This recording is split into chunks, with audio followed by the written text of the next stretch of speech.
Assalamualaikum anak-anakku, ketemu dengan Ibu lagi, Herina Yulianti, dalam pembelajaran Bahasa Indonesia. Kali ini kita akan belajar tentang materi menulis teks eksplanasi. Apa itu menulis teks eksplanasi? Kita akan pelajari hari ini. Yang pertama, sebelum kita mengetahui apa itu menulis teks eksplanasi, ada kalanya kita kembali kepada pengertian teks eksplanasi. Nah, di sini Ibu akan menjelaskan, tes eksplanasi itu adalah tes yang menjelaskan tentang sebab akibat dari fenomena alam dan sosial yang terjadi di sekitar kita. Kalian tentu masih ingatkan fenomena alam itu apa, fenomena sosial itu apa. Fenomena alam contohnya seperti gempa bumi, banjir, tsunami, dan gunung meletus. Sedangkan fenomena sosial itu sering terjadi di sekitar kita, contohnya yaitu adalah pengangguran, kemiskinan yang ada di sekitar kita, pengamen dan anak-anak jalanan seperti yang ada di lampu merah. Nah, setelah kita tahu pengertian dari teks eksplanasi, kita mengetahui tentang struktur teks eksplanasi, yaitu di sini ada 3. Yang pertama adalah pernyataan umum, deretan penjelas, dan interpretasi. Seperti yang kalian ketahui, pernyataan umum itu biasanya ada di awal paragraf. Nah, di sini pernyataan umum ialah menggambarkan secara umum peristiwa-peristiwa yang terjadi. Nah, selanjutnya di paragraf selanjutnya yaitu deretan penjelas. Deretan penjelas ini berisi tentang rincian dari suatu kejadian. Misalnya, kita akan membuat teks eksplanasi tentang bencana alam banjir. Nah, di deretan penjelas ini menjelaskan tentang bagaimana sebab akibat banjir itu terjadi. Nah, deretan penjelas ini juga menjelaskan tentang menjawab pertanyaan tentang bagaimana dan mengapa. Struktur yang ketiga yaitu adalah interpretasi. Interpretasi di sini adalah menggambarkan tentang komentar atau penilaian dari penulis tentang peristiwa atau kejadian yang terjadi. Nah, sudah jelas kan struktur eksplanasi ada 3, yaitu pernyataan umum, deretan penjelas, dan interpretasi. Selanjutnya, kita belajar tentang kebahasaan dari teks eksplanasi. Kebahasaan dari teks eksplanasi itu ada 4, yaitu ada konjungsi kausalitas. Nah, di dalam konjungsi kausalitas itu contohnya ada kata sebab, karena, oleh karena itu, dan sehingga. Nah, dari konjungsi kausalitas ke selanjutnya yaitu adalah konjungsi kronologis. Jadi menggunakan kata penghubung kronologis. Nah, yang pertama yaitu contohnya kemudian, lalu, setelah itu, dan akhirnya. Nah, kebahasan teks eksplanasi biasanya itu ada kata bendanya.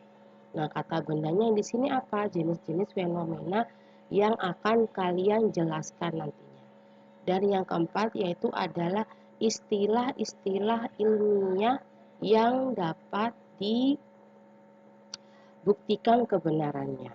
Nah, setelah kita belajar tentang kebahasan teks eksplanasi, selanjutnya kita mengetahui dulu pola pengembangan teks eksplanasi.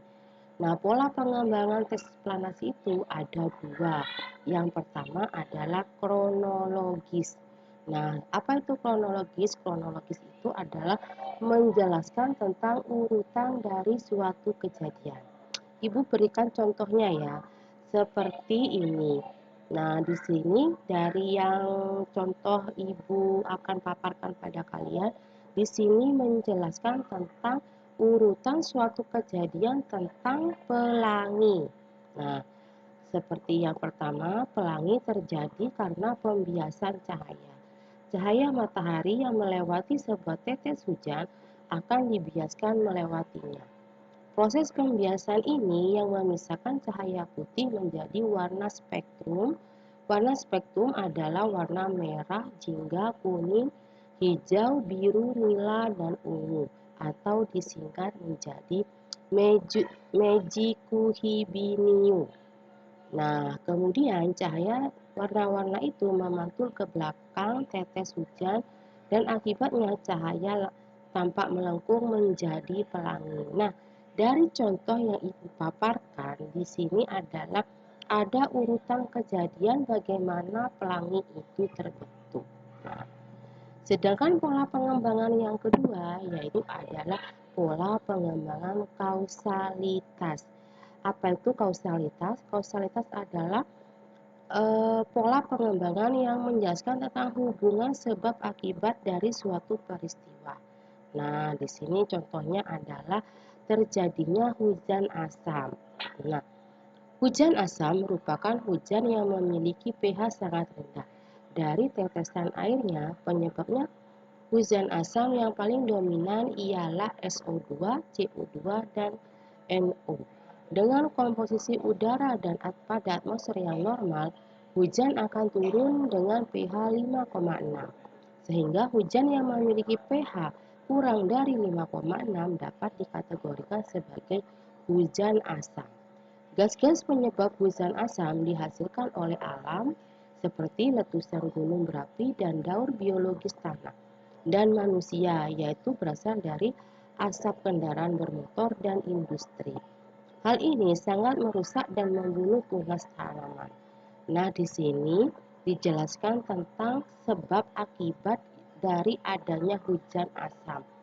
Nah, apa sebabnya ada hujan asam dan akibat-akibat dari hujan asam itu terjadi? Dijelaskan di dalam contoh yang barusan Ibu paparkan. Selanjutnya, kita belajar tentang langkah-langkah menulis teks eksplanasi. Di sini, langkah-langkah menulis teks eksplanasi itu ada 4. Yang pertama, kalian harus menentukan topik.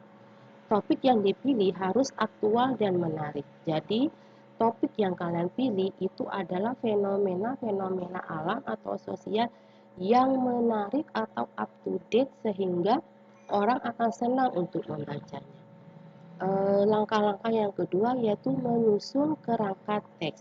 Dari topik yang kalian pilih itu akan kalian buat kerangka teksnya. Nah, di sini kalian akan mengembangkan topik menjadi rincian-rincian topik yang lebih spesifik.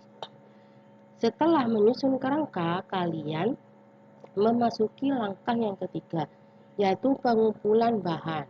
Nah, di sini sangat penting untuk menunjang hasil dari teks eksplanasi kalian.